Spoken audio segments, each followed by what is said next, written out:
Way. Let's ask whether or not LeBron has officially turned that corner of having the clutch gene, because we've seen through these playoffs, and it was exemplified last night, he can do it when the game is on the line. Let me say this. I have been on the record when LeBron James had those 4 games, consecutive games, during that 5-game losing streak when he failed to close. I said, you know what? He's not there yet. He's the best player in the game for 46 minutes. The last 2, I want the ball in Kobe's hands. I want the ball in Dwayne Wade's hands. I've been on the record. But see, that's where objectivity comes in. Okay. Because what happens is that I am now able to look at him and what he has done throughout these playoffs. That big-time shot and that 3 in front of Boston's bench, right over Paul Pierce, that was a big-time shot. His ability to close in this particular series against the best defense in the game, there is no question that he has turned the corner. Is he a finished product? No. You got to get the ring. And I even agree with you that you got to get the ring in order to call yourself a legitimate king. But the reality is he has turned the corner, and he is really silencing critics and showing everybody that he has closing ability, which is a very, very big deal. I mean, you can't take that away from him. I appreciate everything you just said. Thank you. And for the record, for the sake of objectivity,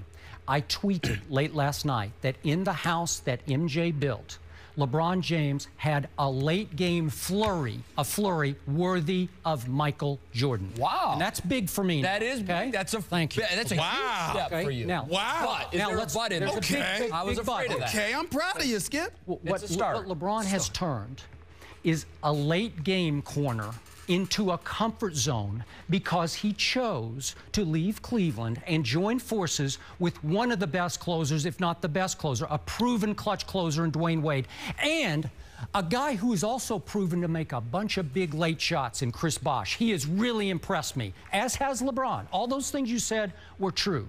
But now, for the sake of objectivity also, I must point out, as I nitpick here, because I'm the only one who has the guts to tell the truth about this. Touch on this. Okay, listen to this. In these playoffs, I'm not going back history. Just this year. I'm going this year. In 3 straight Game 4s, these were turning point Game 4s, especially of the last 2 series, LeBron James was very unclutch. Against Philly in the first round, Game 4, he missed a walk-off shot. It wasn't just any walk-off shot. It was his 5th walk-off miss of the year. He was 0 for 5 on last-second shots. Right. Okay, am I right about that? Then against Boston, Game 4 in Miami. This is the turning point game with a chance to win the game with 19 seconds left. LeBron James committed the biggest blunder of his career to date when he had an unforced error. He just flat out, I lost the ball back to Boston, and they go down to get a last-second shot, which they botched. And I can't take it no more. I can't take it no more. Okay. No. Wait. Okay. Well, let me just get. Okay. We just had a Game 4 against Chicago in Miami with a chance to win the game with 8 seconds to go. Ball in the hands of Prince James. He runs over Ronnie Brewer and charges, and the ball goes the other way, and Derrick Rose gets a last shot and misses and takes him off the hook. Skip. Okay, those are 3 in a row. That's a pretty strong case. Here's the big deal. That's nitpicking. Are you ready? No, it's not. Come on. I will compliment you in the fact that I'm about to insult you in the same sentence that I'm going to criticize Charles Barkley, Magic Johnson, and all of those guys. Number one, I have known you for many, many years. I have seen you look at MJ. I have seen you look at the Isaiah Thomases. I have seen you look at other great players, and you have said on the record, in writing, on TV, on radio, guess what? It's not what mistakes you make, it's what you overcome. Adversity is a big part of it, and sometimes you create your own adversity to elevate your level of greatness. I am not saying that. I am quoting Skip Bayless. You said it 10 years ago. You said it 5 years ago. You said it 15 years ago. I can't go back any further than that because you're the old school dude. I'm a younger. The point that I'm trying to make to you is this.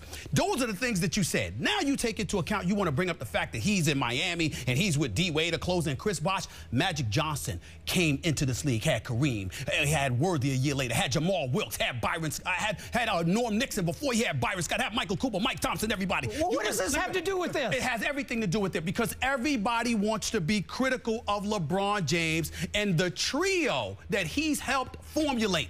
But those players, Magic Johnson had it in L.A., Michael Jordan had Scottie Pippen. Bird in you Boston. Look at Bird in Boston with McHale and Paris and Danny Ainge and Dennis Johnson.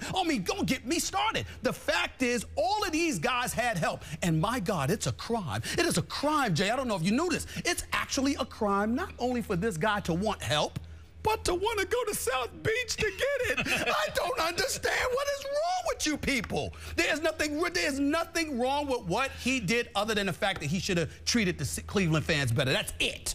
If nothing else. Stop. Leave the man alone. Leave him alone. If he were half as great as you say he is, he would not have forfeited his Michael Jordan card by leaving what was a pretty good support. Well, then why'd you tweet about him emulating Michael Jordan in Michael Jordan's house last night? Evidently, that didn't stop him. It was just for a little bit. Oh, stop.